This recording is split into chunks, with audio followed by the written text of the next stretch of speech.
We better get back, because it'll be dark soon, and they mostly come at night.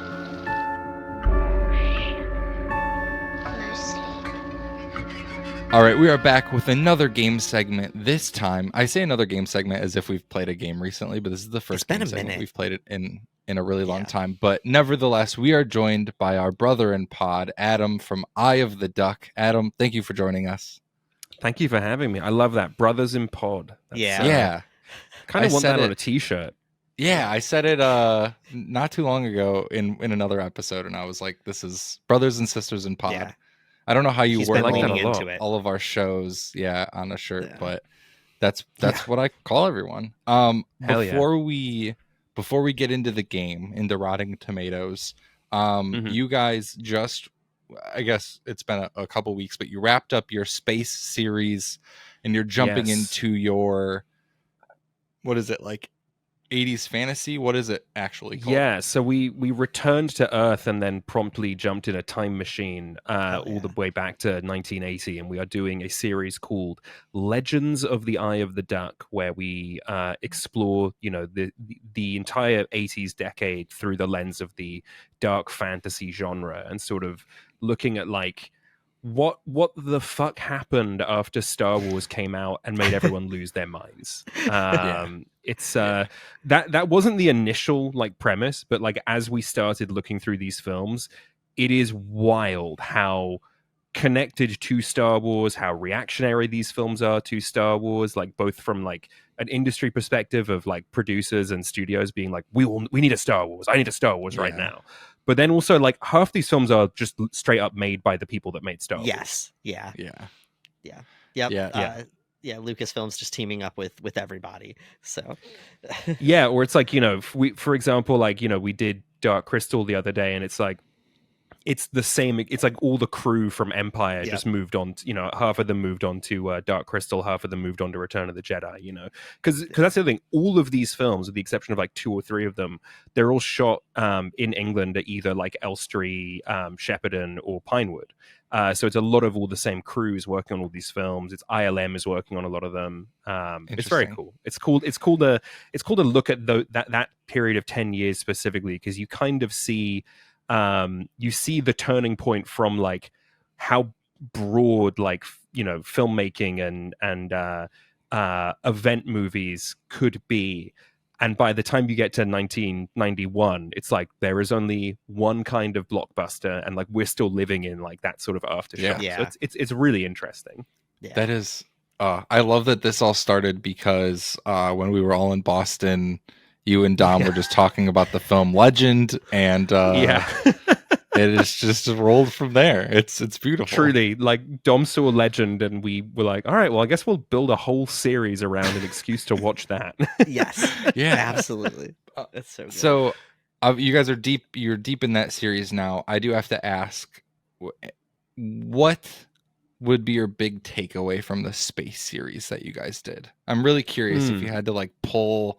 You guys watched space films from so many different decades, international, domestic. I'm really curious, like, what was your big learning, I think, from that? Like, you're obviously such a... You get a lot from the film that you watch, and you're able to speak about it in an eloquent way. So I'm curious to hear. Oh, thank you.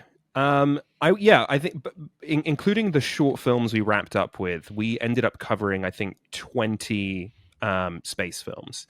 Crazy. And like there were still so many more that we didn't get around to, but I think that my like big takeaway is that people will literally go to outer space instead of going to therapy. That's sort of like the biggest one. So many of these films deal with this idea of like, I don't know who I am and I'm uncomfortable with not knowing that, or I know who I am, I'm uncomfortable with what I know, and I do not want to engage with it on any level, beyond the superficial.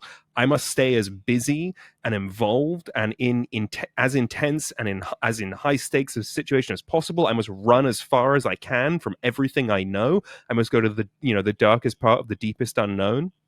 And feel that. Unfortunately for all those people, when they get to the end of the infinite void, they realize the only thing they are left with is themselves. And usually in order to get back home, they have to confront that. And that is the most common thing in all of them. The true void is within. That's absolutely, yeah. Yeah. I mean, even 2001 opens with 3 minutes of a black screen that you like are forced to stare into. And if you're looking at it on like a modern TV, like one of these OLEDs with the glass displays, like you're just looking in a fucking mirror for 3 minutes, you know? It is the most jarring, like, and it was so funny, you know, we covered, that was the first one we covered. And for like the whole rest of the series, I was just thinking about the fact that Kubrick, you know, he does everything, but he made me look at myself in a black mirror for 3 minutes. And like, I'm just like, that's what this series is. That's what these movies are. You have to look into this mirror. Yes. Oh, beautiful. So I have to ask, with having covered all the space stuff, what are you thinking about Aliens right now with everything going on? Is there an update? I feel like I've kind of asked you that before. Give me the rundown. Dom is really more the UFO or the what is it, UMP? They're calling them UAP. now. UAP. Yeah. He's really into that. It's a shame he's not here to answer that question for you. My take is after this. Yeah, you should. He will engage for sure. My take on like all of this, and this is probably a byproduct of my like extremely poor like mental hygiene at the moment, is that if aliens are here for any reason other than to absolutely fucking obliterate us or save us from ourselves, I'm pretty much uninterested. Those are the only two versions of the presence of aliens that concern me in any way, shape, or form. If they're just here to observe quietly, that's fine. Do it. You're not going to enjoy it much. And if they're here to, or if they're not here at all, that's fine. I'm used to existing in a black void of despair where there's nothing outside of this planet anyway. So, sure, yeah. It's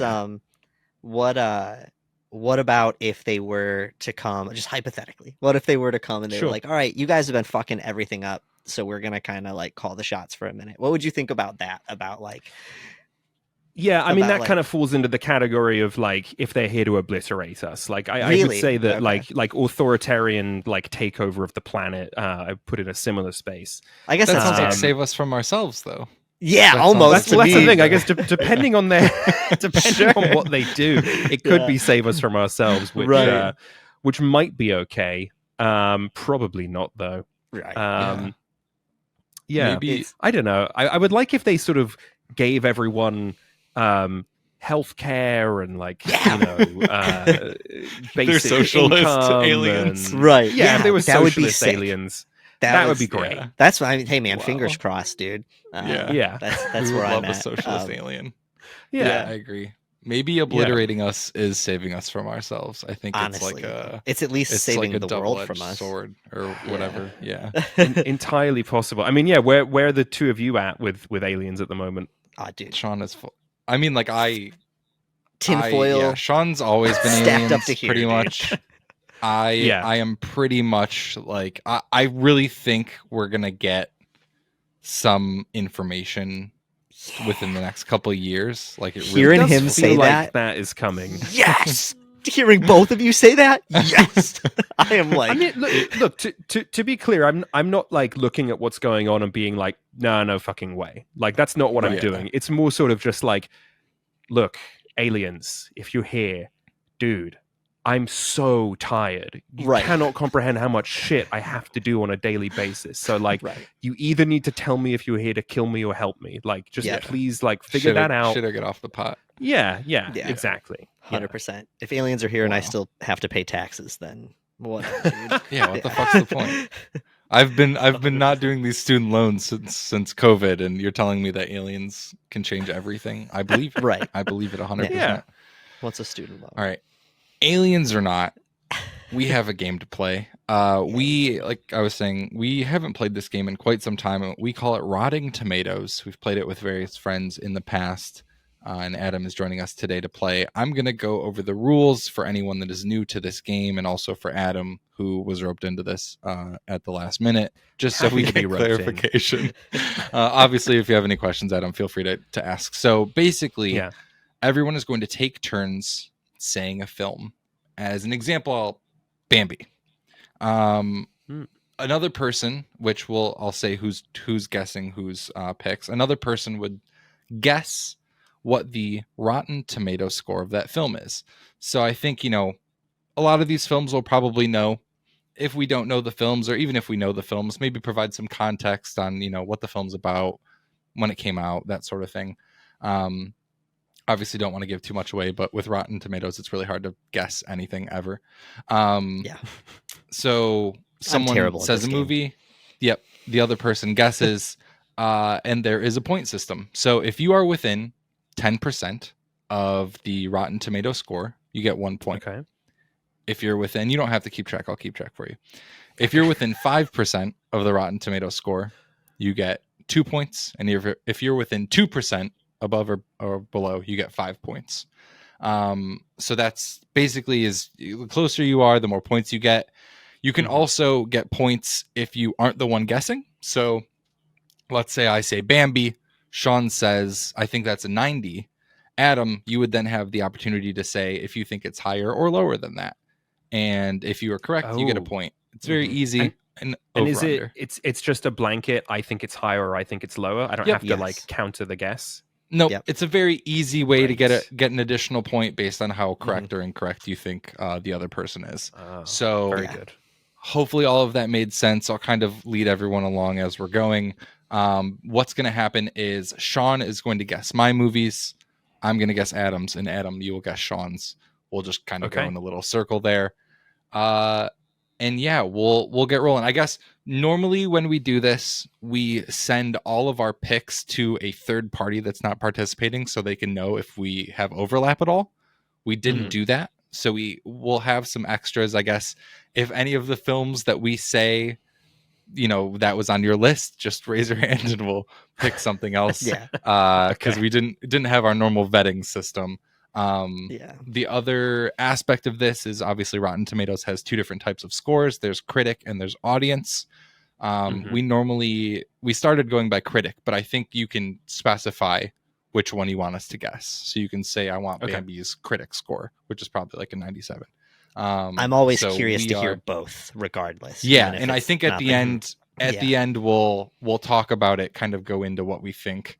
So yeah, I guess to begin, I can go first. Right. And Sean, you're going to be guessing mine. Yep. All right.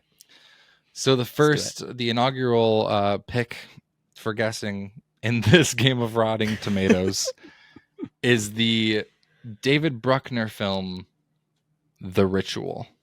So for anyone that hasn't seen The Ritual, I will say it's on Netflix. It's David Bruckner's, I believe, first feature. He worked on a number of anthologies, but this is his I believe, first feature. Essentially, a group of old college friends reunite for a trip to a forest in Sweden, but encounter a menacing presence in the forest. Came out in 2017, a beautiful 90-minute film. Sean, we know that you love The Ritual, as do I. I do. Do you have any idea what the critic score for this would be? It's so tough. Sean's gonna say that every single time we have to guess. Yeah, because it is, dude. Thing. It is, man. It's I'm just learning more and more every day that my tastes definitely don't line up with critics, but I'm also learning that they don't line up with a lot of people in general. Damn. Okay. Critic for The Ritual. Is let's say 65%, because I feel like it's indie enough and it has not great enough like CGI that they might freak out or think that there's no plot to it, or it's like shallow characters. The CGI is only bad in like right near the end. I want to stress Keith Thompson's artwork is Keith Thompson's artwork is amazing. The Russells, Josh and Sierra did a killer job on actually bringing his artwork to life there, but they did do some CGI stuff to actually work with the puppets that they made. I'm going to say 65. It deserves more than that. But for critics, I'm going to say 65. So to that point, Adam, do you think it's higher or lower? You know what's crazy is the moment you said this film, I was like, in my head, I went 64. Really? Truly, that's truly like I did the same mental math as you that you did, Sean. Of like, you know, it was a horror movie that like debuted on Netflix, and you know, you know, it's not plotless. It has a very specific vibe to it, but like you know, because it's 90 minutes, it's mostly, you know, it doesn't get the chance to go truly deep on all those characters. Like I was doing all the same like math you were doing. So I in my head I thought 64, but because you have said 65. I don't want to say lower, because if it is 64, I'm going to feel like a humongous asshole for getting a point for saying lower. So I'm going to say higher. I'm gonna put some faith in the critics and hope that they liked the film as much as we did, because I also quite like the film. So to start, I'm gonna give you guys the audience score. The audience score of Rotten Tomatoes for The Ritual is 61%. So very close to what both of you were saying. Okay. 65, 64. I would have hoped higher, but the critic score is a 74. Really? Nice. Which is, you know, I think it should be higher than that, but I feel like 74 is a good, like, for what this movie is, it being like an introductory, you know, thing to David Bruckner. Yeah, I think 74 like makes sense. It's the rare time where I kind of agree with The Ritual, or agree with Rotten Tomatoes, like, or not agree, but I can understand where they're coming from, I guess. Yeah, I can respect that. Fair enough. I'm pissed at the audience, all of you out there submitting Rotten Tomatoes answers. All right, rewatch the movie, open your eyeballs next time. Can I ask just real quick? Have either of you ever submitted an audience review on? I was just going to ask you that. No, I have not. Yeah, I've never. No, neither have I. And I have to be honest, I have never met anyone, knowingly met anyone who has. I'm about to start doing it like crazy just for this game, because we need to post. I'm always this pissed on off our Instagram and TikTok to see if we can find anyone. Because like I know Letterboxd, you know, people that do Letterboxd. Oh sure, yeah. But that's not like weighing a score. Or I guess it's weighing a Letterboxd. Oh no, score, you can see the averages on that. Yeah, but that's so interesting. I've never. Yeah, I don't know anyone that does this. Who's walking out of a theater like, I have to let Rotten Tomatoes know right now. Yeah, nameless, log in faceless people. Yeah. They don't exist. This game is pointless. So at the end of the first The Ritual, we have Sean with 1 point because you were within 10. You were 9 away. And Adam also gets a point for guessing the over under. Hell yeah. At least I got a point, man. A lot of times I get halfway through this game at 0. But that might be the only point I earn the entire game. I think you're gonna kill it. What's gonna happen here? This game is only to make you understand that you know nothing about Rotten Tomatoes scores. That's all that this is. All right. Who wants to go next? Sean, you want to go next? Sure. It's so Adam's guessing your films. All right. Yeah. I'm really curious with both of you if either of you have seen these movies. I'm pretty sure that you both might have seen this one. I'm pretty sure Steve at least watched it with me the first time. But my first pick for the Rotten Tomatoes game is Dario Argento's amazing, crazy, all over the place film, Deep Red. Have you seen Deep Red? I have not. No? Steve, you've seen Deep Red, though, I need right? to. I've seen Deep Red. Yes. Yeah. All right. So give Adam some I'm context. About to. Wait, really quick. Right, so how many Argento films have you seen? Let me double check the filmography, because it's gonna be a short list, but sure. I'm assuming Suspiria. I've seen Suspiria, and I've seen his cut of Dawn of the Dead. Oh yes. Okay. Interesting. Which is cool. I forgot that they did that together. I learned that from you guys. I mean, that's one of those wild stories where you're just like, how is that real? Okay, I've seen Suspiria, and I think I have seen pieces of Tenebrae. Okay. But really, I've just seen Suspiria. I've basically only seen Suspiria, Phenomena, and Deep Red, I think.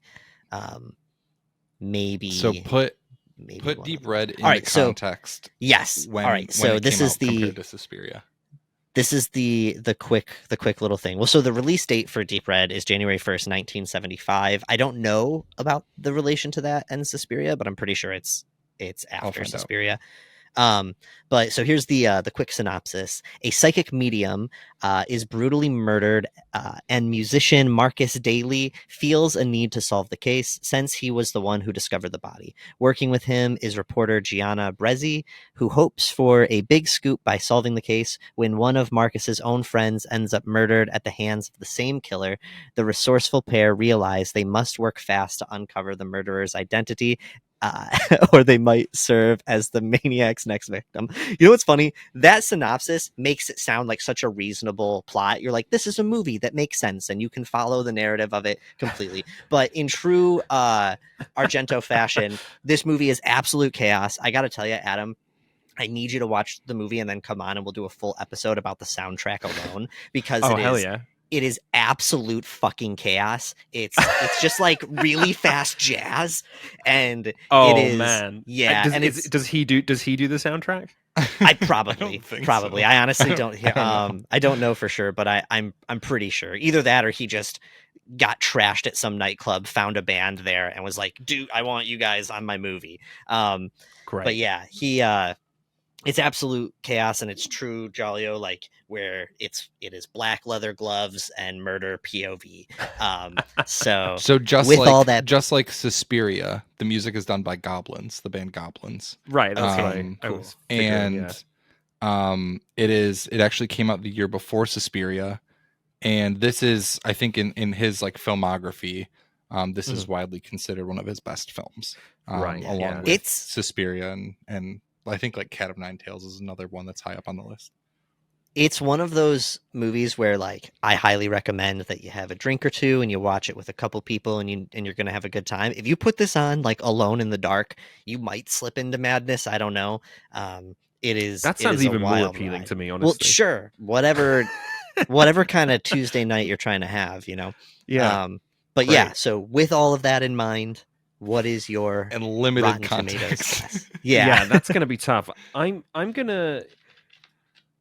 And you want me guessing the critic consensus? Yeah, I'm gonna say critics. But if you feel like you could, if you want to throw an audience guess out there too, you can.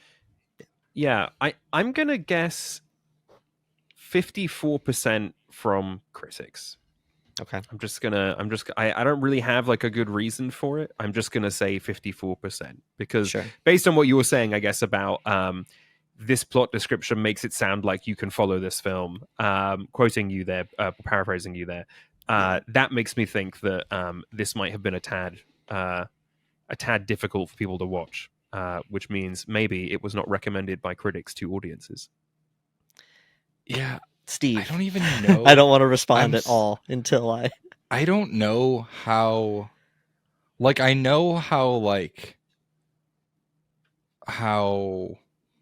Criterion Collection film watchers like Argento's films, and how horror fans that like giallo films like Argento's films. But I don't know how critics, like overall American critics, like Argento, and I would say probably not a lot. But Adam he's not directly in the middle of 0 and 100 essentially. Yeah. So an over-under is nearly impossible. I will say because this is one of his better known films and widely respected films, I will say over, hoping that they gave it a good review, but I don't know. I also will say, before we dive into the actual score, I was recommended the film Don't Look Now. Adam, have you ever heard of that? Yeah. Oh, yeah. Don't Look Now feels like Don't Look Now feels like a, I guess it's set in Italy, but an English-speaking Deep Red to me, just for context. Oh, interesting. I watched Don't Look Now. Cool, I I'm gonna didn't like love Deep it. Red. I think you may. I didn't like Don't Look Now, but I was like, what the fuck? That reminded me of Deep Red. Anyways, all right, Sean, give us the scores. All right. So, Steve, you do get a point because it is over. Did you say 50 or 50? what was it? 50, I said 54. 54. That's what I thought. Yeah. So it is over, Steve. The critics on Rotten Tomatoes have given Deep Red a 93%. Apparently, all of the Rotten Tomatoes people are diehard Argento fans,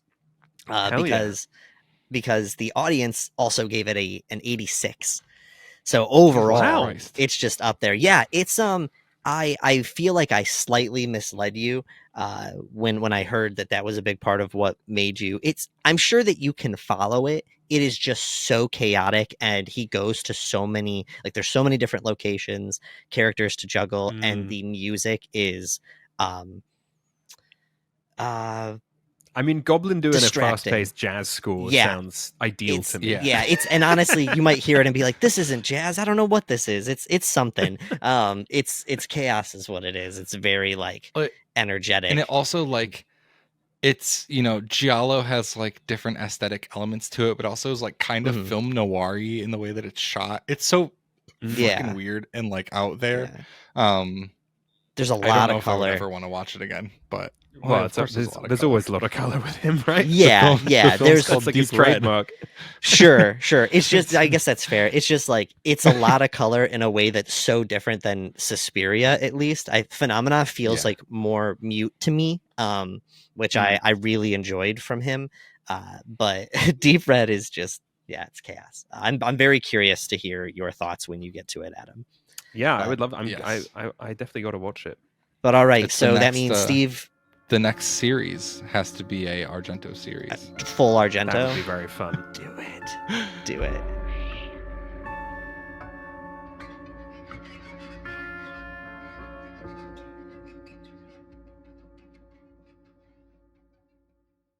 All right, Sean. I will be guessing Adam's picks. So Adam. Okay. Now that we're all tied at 1 point apiece, what do you got? All right. Well, I felt that because today, the day we are recording, is the 40th anniversary of, or is it the 41st? It is. It is 41st. Just the anniversary of the release of John Carpenter's The Thing. I felt it needed to get brought up here today. So, what do you, I mean? We all know what The Thing is, right? I don't need to. Do we need to give any? No, I think it's John Carpenter's The Thing. It stars Kurt Russell and Keith David, and it's got the most incredible practical monster effects you've ever seen, and really no one has come close to what Rob Bottin and Stan Winston did on that film since. So that is the truth. Yeah, it's The Thing. All right. It's a tough one. It's a tough one for a lot of reasons. Yeah. I think it's going to be high because it's The Thing. I think critically it'll be high too. It feels like Deep Red, where both of them are going to be up there. I don't think this is going to be one where critics and audiences are like very different. Again, kind of like you said, it's excellence in practical effects. It's also shot really well. The actors are all great. It's kind of just an overall great film. Yeah, Dean Cundy is the cinematographer on it, and like, talk about a guy with a great career. Like he works with Carpenter a couple of times. He works with Spielberg on Jurassic Park, and then he also like shot all of Nancy Meyer's films, or at least some of them. Really wild career. Yeah, I want to say 88%. We're going critic score, right? Yeah. Okay. 88% is what I'm going for. Sean, do you think it's higher or lower than 88%? It is so Sean's tough. Gonna say, this is so hard. Yeah.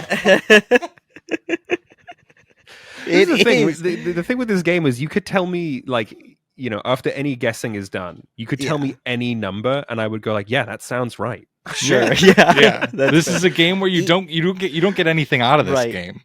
It's just points are distributed. It's chaos. It's like really hard to figure out. Like, well, what would critics of the moment think of this? Right. And that's where it's confusing. So like the Thing came out in 1982, and it came out on June 25th, which was only a couple weeks after, or like a week and a half after E.T., which came out on June 11th that same year. And good call. and so a lot of people think that because the thing tanked when it first came out. It did not do well. Critics hated it and audiences hated it, and people think it's because E.T. really set a tone for alien visitation that was family friendly, and that was completely destroyed in the most brutal ways very shortly after. But obviously since then it's a classic. It's one of the most beloved horror movies of all time. You said 83? 88. 88. Mm-hmm. Fuck.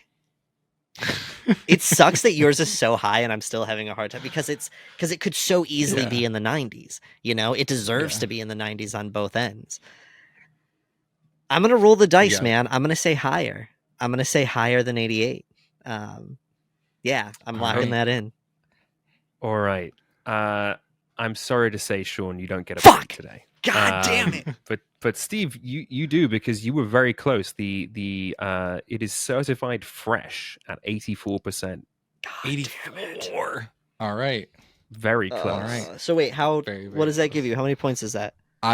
I get 2 points because I was within 5, but unfortunately I don't get the magical 5 points from being very, very, very close. But that's fair. What's the audience score on that? The audience score, based on according to this website, 100,000 plus ratings, is 92%.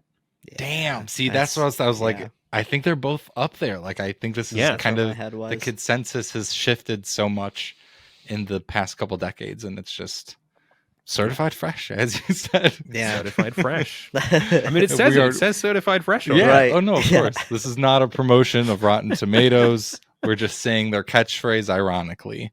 I want everyone to know that. Damn, I didn't realize that today was the anniversary, though. That somehow missed 41st. I saw a post for the thing, but I didn't read it, and I'm realizing now why it popped up. And maybe I love that you said June 25th without realizing that today is June 25th. Yep, 100%. I don't ever know. You're absolutely right there. I never know what date it is, but you're 100% right. I saw that today was the anniversary because I follow Drew Struzan on Twitter, and he's like, the most famous poster artist of this kind of era of films. Mm-hmm. He did all the Star Wars, the Indiana Jones films. I mean, he does Muppet movies. There's so many, but he does the iconic poster for the thing. But a thing that he does on his Twitter account that I love is that he throws up the the actual images of the paintings before they've had the text and the studio markers and all that stuff placed on it. So you just see the pure image in his studio. It's amazing. It's so cool. And the one for the thing, especially without the iconic The Thing on it, it just looks so cool. Yeah. Damn. I'll have to go through that way. Yeah. I saw Vincenzo Natalie post about it today. So that's what triggered the thought for me. Very cool. Great one. All right. At the end of one round, I have 3 points. Sean and Adam both have 1. This game means nothing. Don't worry about it. All right. To start the second round, I was trying to hit a bunch of different eras with my films. So the second film that I'm going with today is I need to look up what year this came out. Sorry, I was prepped with the numbers, but not with the information. Oops, shit, that's not when that movie came out. I'm going with the 1973 film, another 90-minute fucking hard hitter, The Wicker Man. Which was obviously remade in 2006 with Nicolas Cage, but essentially a Puritan police sergeant, arrives in a Scottish island village in search of a missing girl who the pagan locals claim never existed. This is, funnily enough, the second film that I'm talking about that's based in Scotland. Oh, Sweden, sorry. That was the first one was Sweden. Mm-hmm. So The Wicker Man, obviously classic horror film, classic cult horror film, not about like a cult classic, but about cults. Literally. Yeah, Sean, when is the last time that you've seen The Wicker Man? So you know what's funny? I've never seen the original. I've only seen the Nick Cage. You've only seen the bees. Yeah, bees on bees on bees. And I know I was about to say it's I've seen like I know that it's been on, like I've flipped through and seen parts of it. Yeah. But I've never sat down and watched it. Which is funny because I think I was thinking about it the other day, at least not that long ago. But I know that it's loved. So good. It's it's Christopher Lee, rest in peace, is so good. Big rip. Rip so hard. So, I mean, you obviously don't need context. You know about The Wicker Man and where it stands and horror fans' thoughts and prayers. What do you think the critic score is? Well, so to my understanding, it's one of those horror movies that like got respect from even non-horror fans when it came out, and it came out in the 70s, right? Is that what you said? 73. Yep. 70. Oh, okay, early. 73. And it has only gotten more. I don't know. I'm gonna say 78 for critic. Dude, we are so in sync today. That was really that was the number in my head. Yeah, really. I'm serious. I'm not even kidding. I just got that. I don't know. It's in my head. I'm like, maybe also because I said late 70s, but I don't know. It seems like one of those ones where I'm like, I know that it doesn't hit with everybody. I've definitely seen people that have talked about not getting the hype, but it's one of those horror movies that even when people like scoff at horror, they'll be like, oh, but this is, it's not really a horror film. It's an artistic piece. And so I think I'm going to give it a 78, and the audience score is maybe a little bit lower. Okay. So Adam, knowing that you were going to pick the same exact score, do you think it's higher or lower than Sean? It's tough. I don't know. Yeah. Higher served me well last time, so fuck it. I'll say higher. Higher again. So, Sean, you said 78, right? I said 78, yeah. Okay. The Wicker Man, accepted, like you said, by horror fans and non-horror fans alike, is a 90% critic score on Rotten Tomatoes. It is it has an 82 audience. I think also the funny thing about this is that like it seems like based on your thoughts and based on how wrong people normally are while playing this game, the scores are always very low. It's not like we're picking these movies by like, what movies do we think are going to fool people? It's just like, let's pick a film and see what the score is. Yeah. And like, I would have never thought that. I would have thought that Wicker Man was like in the 70s as well, but it is obviously critically revered at a 90% on Rotten Tomatoes. And you did say lower for the audience score, but not lower by much. Yeah. By just 8%, which is pretty crazy. Good. And now, Sean, I need you to watch The Wicker Man because it is the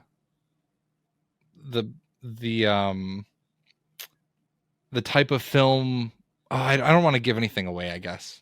And you've seen the Nicolas Cage film, but it's just like the great genre of film of like there's just weird shit going on the whole movie. And sure. The central character really just good dealing at making with you feel like on edge and like disconcerted and yes, the whole time. Yeah. And it's just an isolated feeling. Obviously, this film's on an island, which is probably a metaphor, but so good. You can borrow my copy if you want, Sean. Although the poster that I'm looking at now says there's a 4K version for the 50th anniversary, so I'm gonna have to find that. So Adam, you get a point because it was higher than 78. Sean, you get nothing, and you will like it. All right, going up next, Sean. It is your turn. All right, Sean's gonna stump me. I think I'm going. Have you heard of this film? Well, I was about to say it's a movie that Adam's seen. It's funny because like I don't know. In my head, I just when I'm picking them, I'm not really thinking about you guys in that moment, and then I bring my movies every time we play. I'm always like, I don't even know if they're gonna know this. But okay, I'm going. Oh, how do I even?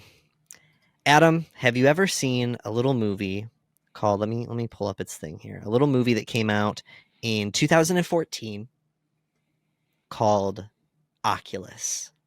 I have seen Oculus. You have. It's the see that mirror standing there.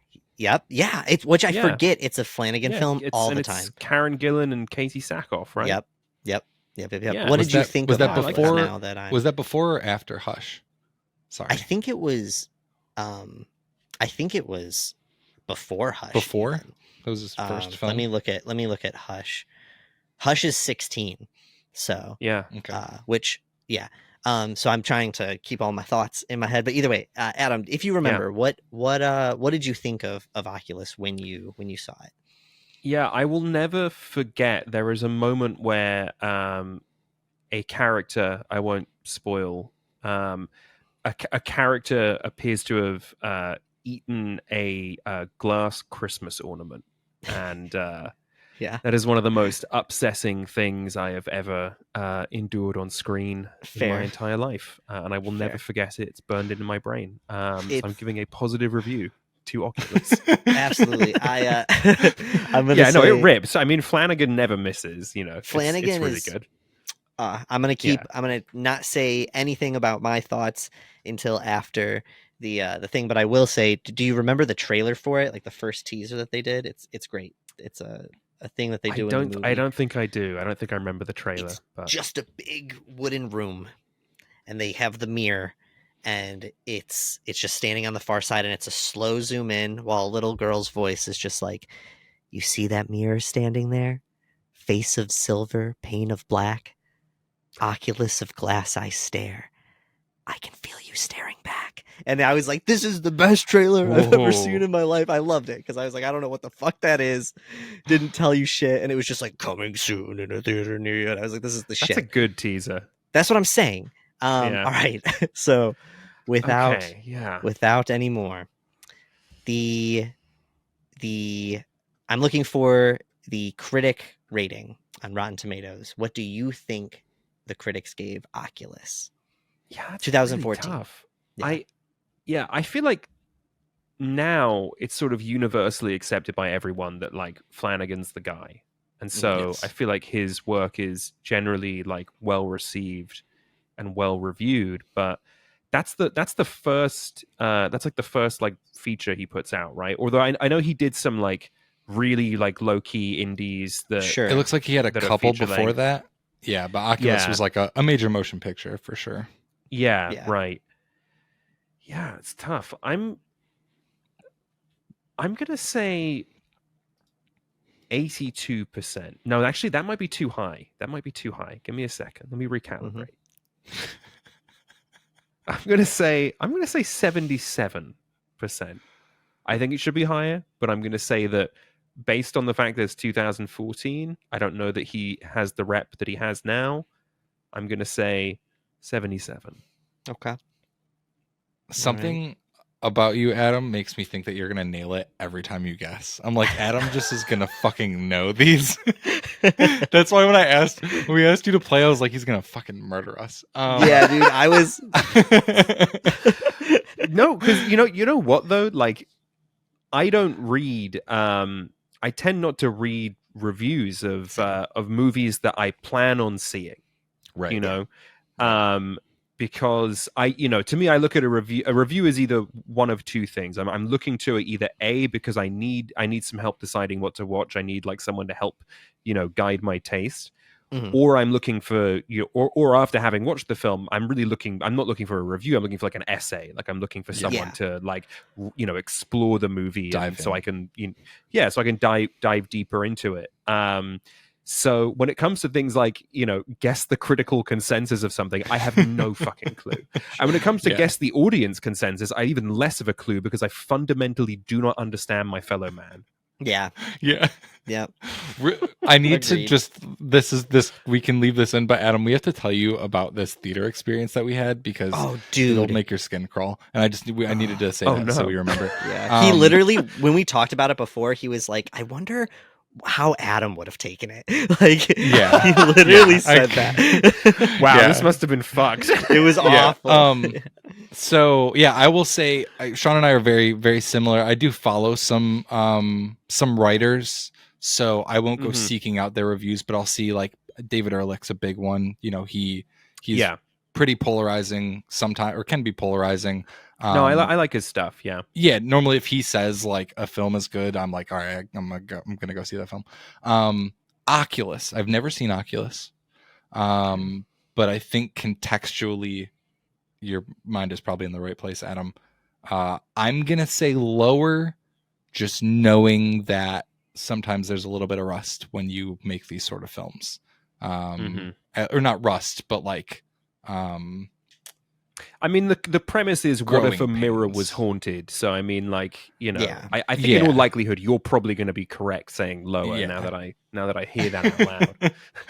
Yeah, I'm going to say lower, but I trust in Flanagan. So, Sean, what do we got?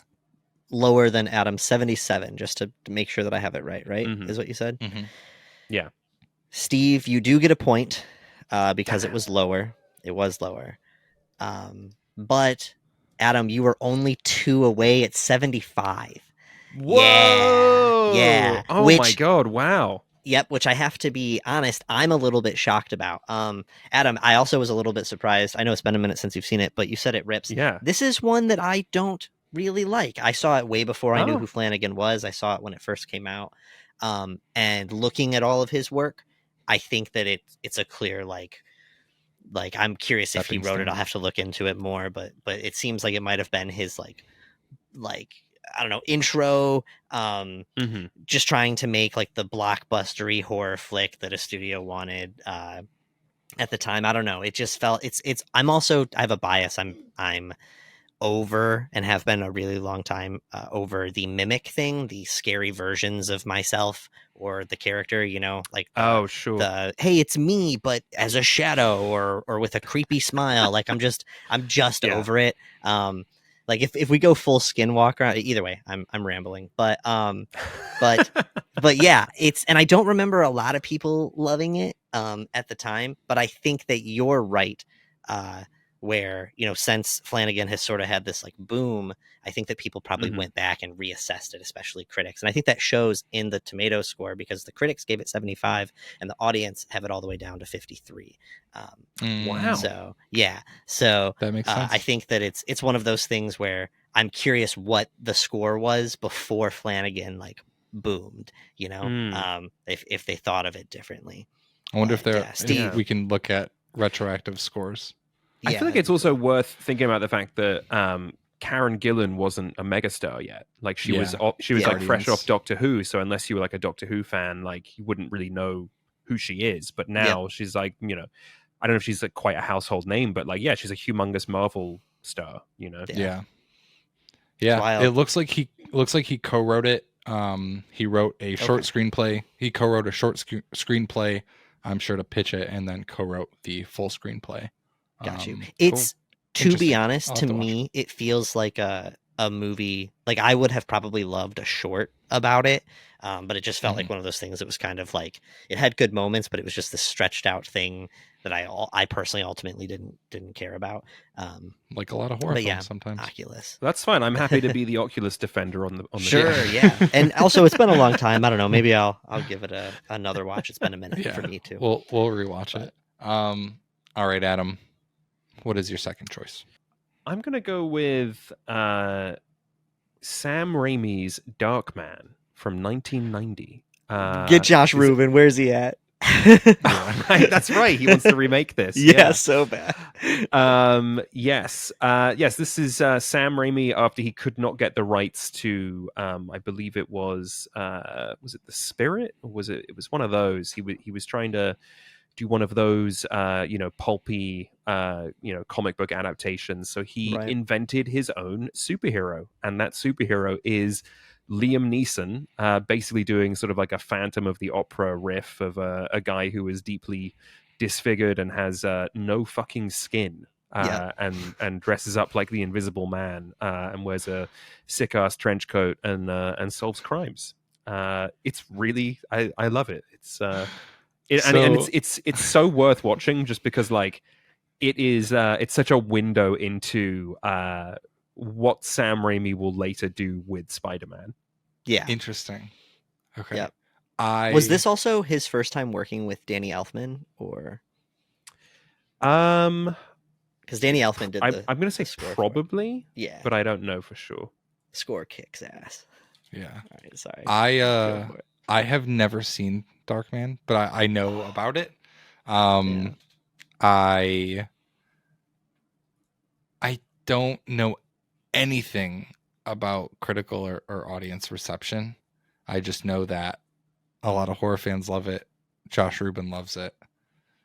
Adam, hearing you explain what it's about makes me want to watch it tonight, because I didn't really know anything about it. I'm gonna go with a 62 critic. I feel like that's maybe even too high. I think that Sam Raimi is respected, but I feel like the critical consensus of his films probably doesn't match what the audience feels like the rating of his film should be. I think 62 is going to be too high, but I'm going to go with 62 because that's my gut, and you go with your gut. All and right. I think I'm going to be wrong, but you're locking that in. 62, Sean. Yeah. Okay. 62. What do you think? I feel that I can fairly confidently say, and I have an advantage because I have seen it, that it's under. At least in terms of critics, I think. I would say a fair bit under. But maybe I'm wrong. Yeah, I'm going to say ye of little faith to both of you. The score for this film is 84%. Rotten Tomatoes doesn't make any fucking sense. Rotten Tomatoes doesn't make any goddamn sense. Yeah, this is very well received. However, you were both very close to the audience score, which is 59%. So you both would have gotten points had it been flipped. If you told me that the critics gave it like a 14 to a 23, I wouldn't have been shocked. And then I thought audience would have been in like the 40s. Because I think there are diehard fans, but I don't. It seems like a much more like niche culty one to me, but I guess I'm wrong. It is, and it also it has the sort of like stink of having spawned a couple of direct-to-video sequels. Yeah. So if you were to lump it in with the direct-to-video sequels, that would probably lower its like standing, I think. Sure, but it's really cool. Yeah, what year did it come it's out? fun. It came out 1990. Yeah, 1990. It feels, dude. That movie again. reeks of the year 1990 too. It's got sure like, does. Yeah, it's got that all over it. I bet you anything that the reason the score is so high is because Josh Rubin just has like a ton of Rotten Tomatoes accounts, and just like he's trying to get the score up so he can get his studio to help him make it. I'm now curious, like, okay, yeah, I see now. This helps explain at least some of the chaos of this game. Is that if you scroll down through the reviews, like, it's not just the reviews of when the film was released. It's like every review, everything from like a certified critic ever. So I'm seeing stuff from 2014, 2022. Like, okay, love it. There you go. All right. So that's it's chaos. It's everything is chaos on this game, but that's okay. That's why we're here. Wow, I need to watch it as soon as possible because I'm very, very, very interested now. Sam Raimi's very hit or miss for me, so it could very easily be a film that I don't like, but I do want to give it a try. There is such a fun cameo in the movie. I'm not even going to tell you where, and I'm definitely not going to say what or who. Or anything like that, but there's such a great cameo in that movie that made me lose my mind. All right, good movie. I'm literally writing this down so that way I can watch this as soon as humanly possible. Yeah. All right, we are going to, for our listeners, take a quick break as we jump into round 3.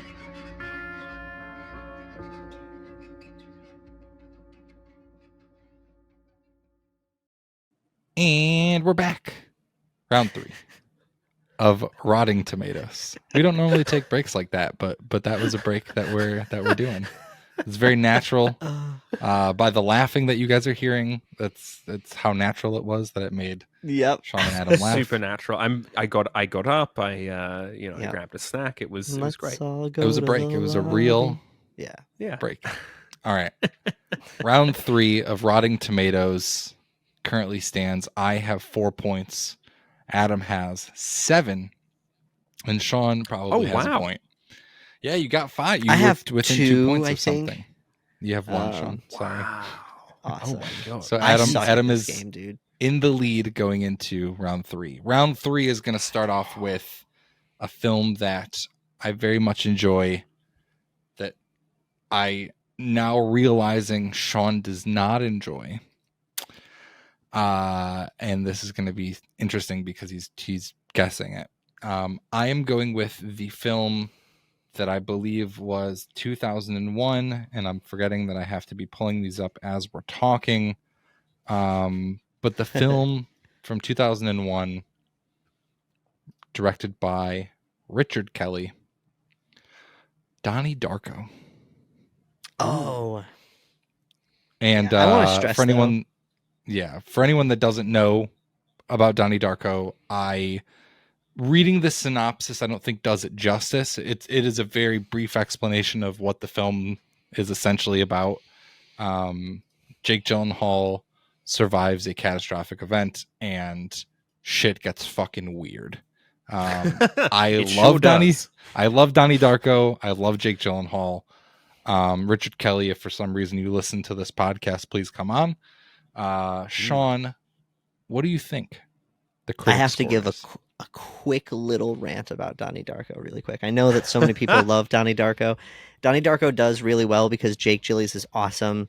It sets really good tone, and it has like these memorable moments, and Frank is so all iconic. Around me are familiar. Yeah, the soundtrack. There are really great things about Donnie Darko, but the plot doesn't make any sense. And so many people, like Donnie Darko fans, that try to tell me that they know what that movie's about, don't, because I read a thing that the director explaining that plot, and not a single person ever has told me what that movie is about. They all give me something, and that's their take, and that's fine. But that movie doesn't make any goddamn sense. The plot is very strange, and they don't explain it, and that's fine. It's fine. I probably would like it. I don't know. I feel like it's all in there. I feel like I have no issue understanding what happened in that film. I agree. What happened in the film? I mean, are we going spoilery here? We can do it. All right, fine. We'll talk about it another time. We'll do it another time. Okay. I do challenge that though. Sure. But okay. I know that people love it. Critics, where would critics stand on it? They probably love it too. I'm giving Donnie Darko an 85%. No, an 83%. Locking in 83. Locking in 83. 83. All right. Yeah. Adam, what do you think? I'm gonna risk it all. I'm gonna say higher. Okay. I'd be so mad. So Adam says higher. Sean locked in 83 after saying 85. Yeah. Sean, Donnie Darko is an 87. Son of a score. bitch! Son of a bitch! Tomatoes. You Son were of a within 2, bitch! but unfortunately you dropped to within 5, which is fine. You still get points. But yes, you were right. 2 points Critics for 5? love it. It's 2 points for 5, so that's you got some points in there. I'll take my 3. Damn it. The critic score is actually higher than the audience. The audience is 80. I think it's the audience is probably a bunch of plebeians like Sean who don't quite understand the plot. But I know the plot. I know the plot. But the critic score, I think that's right on the money, 87%. Very fair. There was one where it's rare that I look up the movie and I see the score and I'm like, yeah, totally. And this was one that I'm like, I completely agree with. And yeah, I would love to talk about Donnie Darko at another time. Also, would love to talk with Richard Kelly because I love Donnie Darko. I also enjoy S. Darko. Have you ever seen S. Darko, Adam? I haven't seen S. Darko. Neither. Okay. But I really like The Box. I think that movie is cool as hell. People do The not Box. like The Box, I don't think. I haven't. I seen like The that Box. movie. Richard Kelly's one of his other films. He hasn't done a lot of other films. I don't know I've if he got still put in never director seen jail or- Southland Tales, but I hear that is. I have a friend who evangelizes about that one. Interesting. Yeah, I think. Yeah. I don't know if like he just didn't. The films that he put out after Donnie Darko didn't hit as hard, and like I think he's off. in. I think he's in director jail. I think he's having a hard time getting movies made. Yeah, that's a bummer, man. Donnie Darko fucking rules. Yeah. All right, 87% critic score. Sean gained 2 points from that, and Adam gained a point as well, taking his lead even further because it was higher than 80. What did you say, Sean? 84, 83? It was higher than 83. I said 83. Yeah. All right, Sean. I hate that I changed What is? What is? I know. I wanted to remember what you said too, so I could rub it in. What is? Son of a bitch. What is your third movie?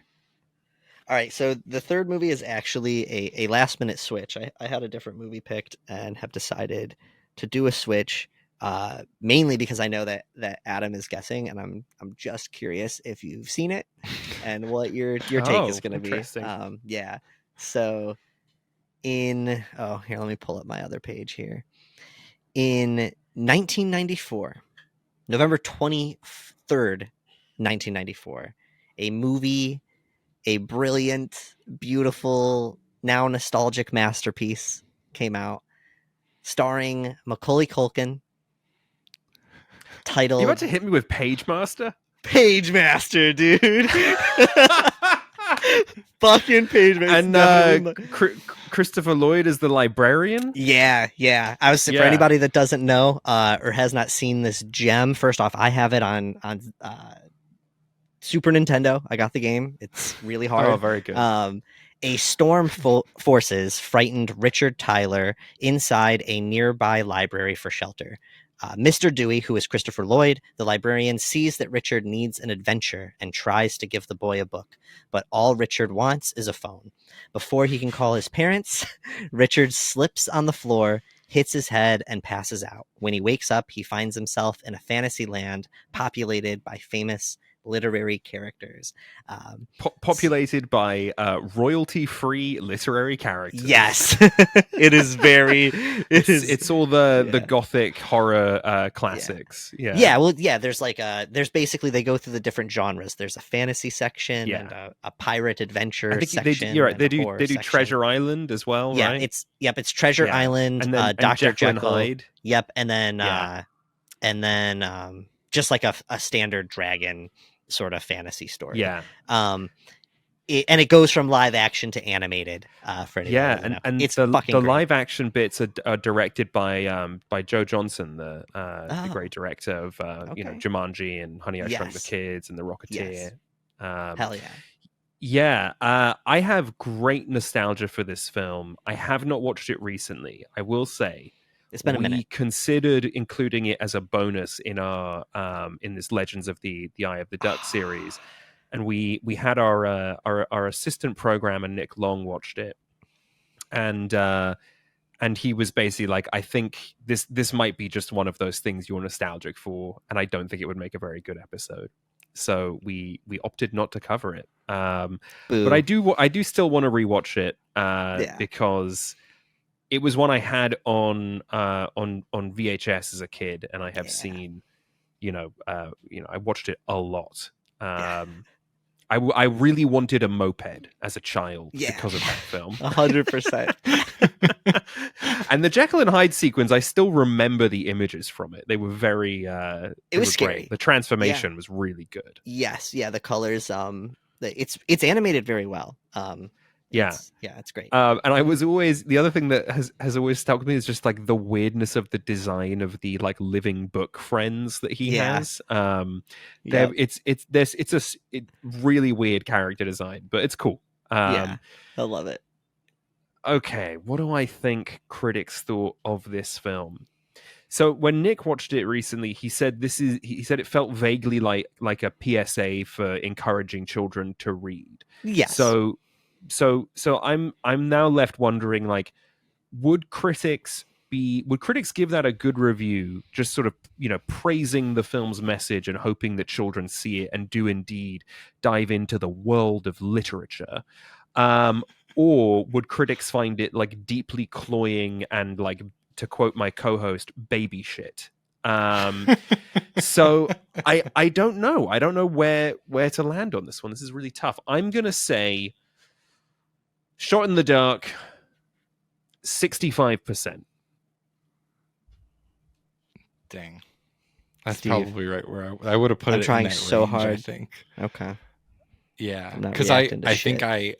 think I lean towards your second thought, Adam, which is that it's so blatantly thematic that critics, but maybe you have critics that everyone loves mixed media, live action and animation and that sort of stuff when done right, which I think this is done well. I'm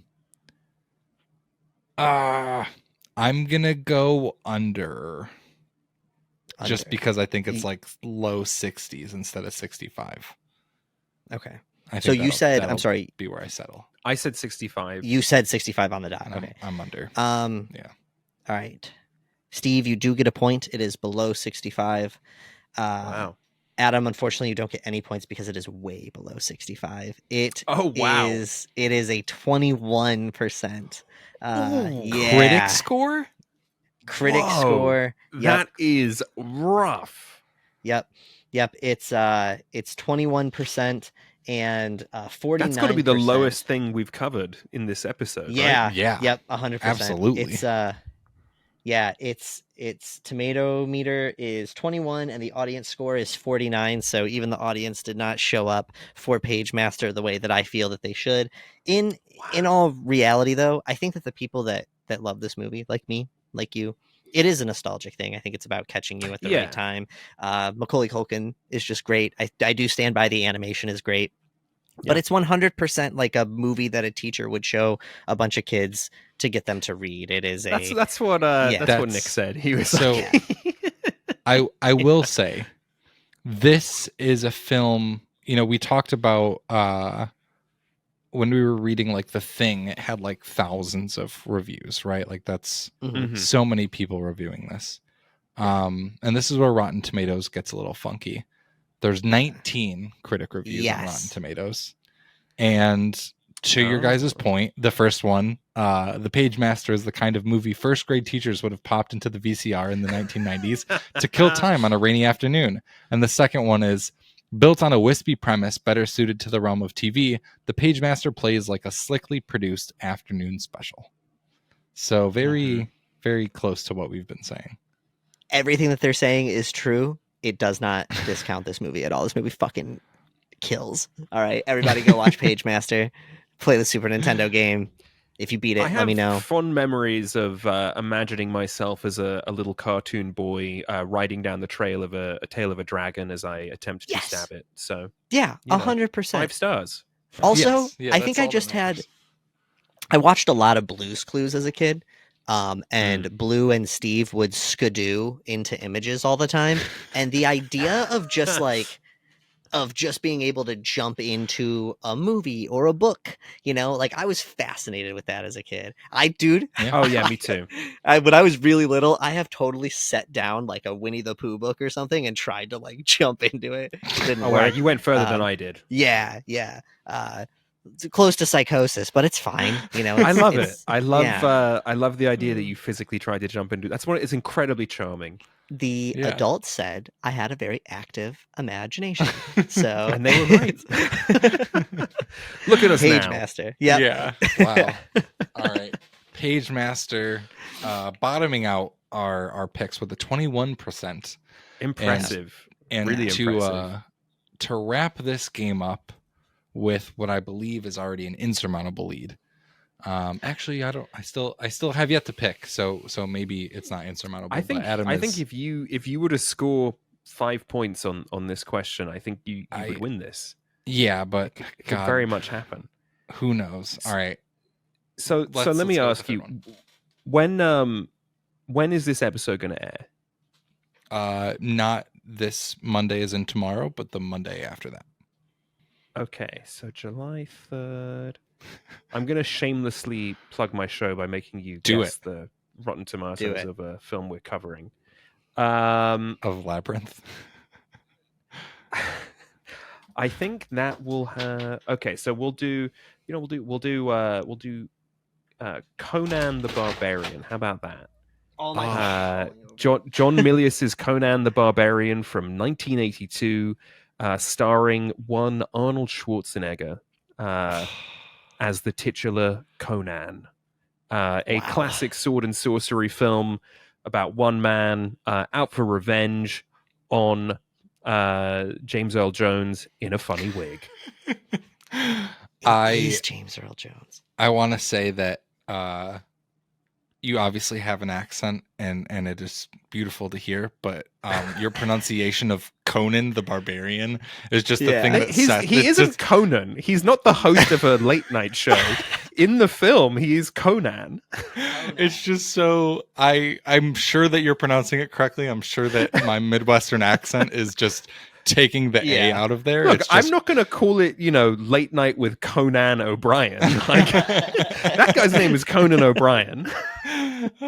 No, But this is Conan the Barbarian. Yeah, I think it's my Midwestern accent that takes the A out, and it's CON', and it's just Conan. But I haven't watched Conan the Barbarian since when the toys that when the toys that made us came out. I watched He-Man, and then I watched Conan because I was like curious about those films, because I'd never they're not my type of movie at all. Like, I do not like 80s films generally. And so I wonder if they'll be able to hear that little boo in the background. So I don't love this. I enjoy Arnold most of the time. And I think based off of you talking about the response to Star Wars and where this fits in like the zeitgeist at the time, I think I'm going to go low. I'm probably going to go like 43 critic score. All right, 43 is what I'm going. Sean, where's your head at? I think he might be right. I think it might be in the 40s. Because I know that, like, again, it's one of those ones where I know that there's like a cult of people that love Conan as a character in general. Because he had an animated series and didn't like a whole comic thing before that. I mean, right? they did a sequel film. It's based on a Marvel comic. Yes. It's based on previous adventures. There's this film. There's a sequel, Conan the Destroyer. There's a remake from 2011 starring Jason Momoa. Holy shit! Yeah, a movie that does not exist. I do not know a single person that has seen that. Momoa's the lead. Yes, it's from another timeline that leaked into ours when they turned on that. If you told me it was Dwayne the Rock Johnson, I'd be like, oh yeah, he played Conan. But no, he was in a Hercules film. Right around the same time. Yeah, he was. Everyone was doing those remakes. Seemingly doesn't exist. Yeah. You said 43, right, Steve. Yeah. It's complicated because now I'm thinking about this whole other aspect of this game, which is trying to estimate how many people left reviews for it. And I feel like no this one's is seen one that it. Probably. Oh, no, that's the other one. Sorry. Yeah, well, I think that more people have probably left reviews for this than Page Master significantly, and the views probably vary. I'm gonna say over because you said 43, but I think it's only a little bit over. But okay, all right. Well, I'm sorry to say, Steve, that you get no points. The score is 66%. Damn. It is not certified fresh, but it is 66%. So it was in fact higher. Yeah. I thought I think I felt like certified fresh, I think, is 53. like 75%. So that's it's getting there. And 66 is way higher than I assume. Watching Conan for your show, Conan, would you agree with the critical reception? I mean, I would say it makes sense to me. I think the film would, it's a hard R film. It's got like pretty, like, it's got some brutal, violence in it. It's a very like, it's a very a film with a very violent perspective. Okay.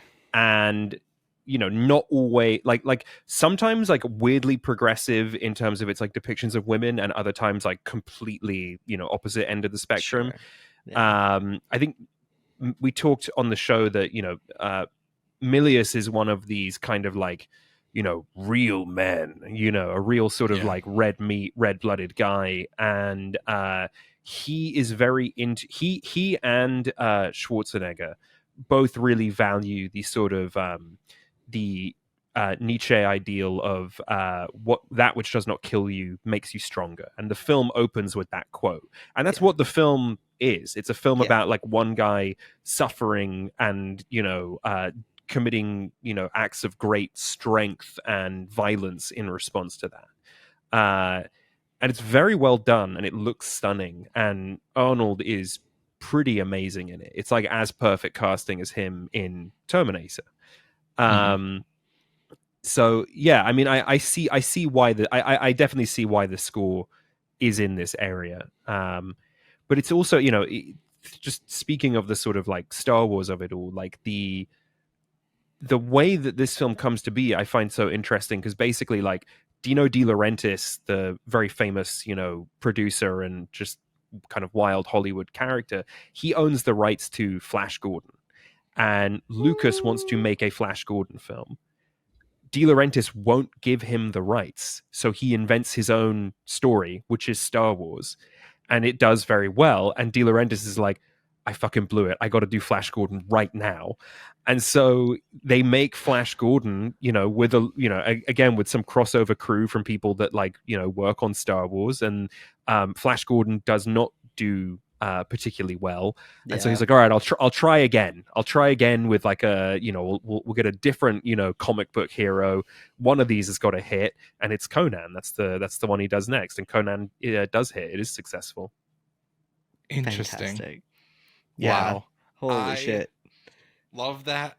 If you are listening to this and Adam's explanations of these films doesn't make you want to listen to Eye of the Duck right now, this whole episode is just a promotion for your show. That's all that it is. Sean and I needed. I'm very grateful to figure out. No, listen, we needed to figure out an episode because of a conflict with the guest, and so you were delightful enough to come on, and so we are dedicating this episode to just promotion of Eye of the Duck. 100%. That's all that needs to be. And I will thank you. I will say this has worked out very well for me. Yeah, with that, listen, if anyone ever wants to come on our show, we'll just promote you the whole time. But with that, as with I think almost every other time that we've ever played this game, the guest has won. So Adam has finished with a final score of 8. I was below that with a 5, and Sean, as usual, is last, this time with a 3. Rotting Tomatoes is done. Rotten Tomatoes doesn't make any fucking sense. That is the consensus of this game, as always. Everything's made up. The scores don't matter. I do think the website is fundamentally broken. I think the fact that it allows people to reappraise films doesn't like it. I think that breaks it, because that means you think that they should be set in time. I think so. I think it should reflect the consensus of the time of the release. I think that would make far more sense. Yeah. I agree. I mean, Letterboxd, as of us recording this, has recently reweighted their rating system, like their top 250. I don't know if you knew that. Oh, really? I don't know exactly how it did it. I think it might be based on number of reviews. And I think a lot of people are saying it's because the new Spider-Man film jumped into the top whatever, like instantaneously, because everyone was giving it a bunch of 5s. Sure. I see. So they changed how it's weighted. I don't have any other information besides that, but this again just kind of goes to show that it's like so subjective and an interesting way of like how we're weighing literally these different reviews from critics and fans and things of the like. So it's chaos. It is deep chaos. Red. Chaos reigns. Rotten Tomatoes is scored by goblins. It is fast jazz.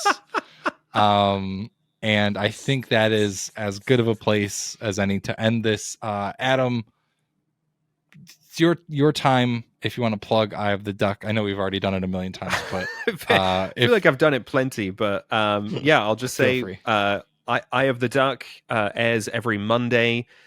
We are like the good folks here at Mostly Horror. We are also part of the Morbid Network. We are 1 week early and ad-free on Wondery and Amazon Music. Wondery Plus and Amazon Music. Yeah, we're currently doing these dark fantasy films. I think by the time this episode airs, Conan will be our next episode. So if you enjoyed me talking about that, you can enjoy 2+ hours of it over on my show with my co-host Dom Nero. Fuck yeah. It'll be literally perfect timing when this episode comes out and people listen to this and then they go, well, I guess I'll turn on the episode that also yes today. Do it. And boom, they go right into yours. That's fucking that's the smartest thing anyone's ever done on our podcast. That is just that is just so good. That's so good.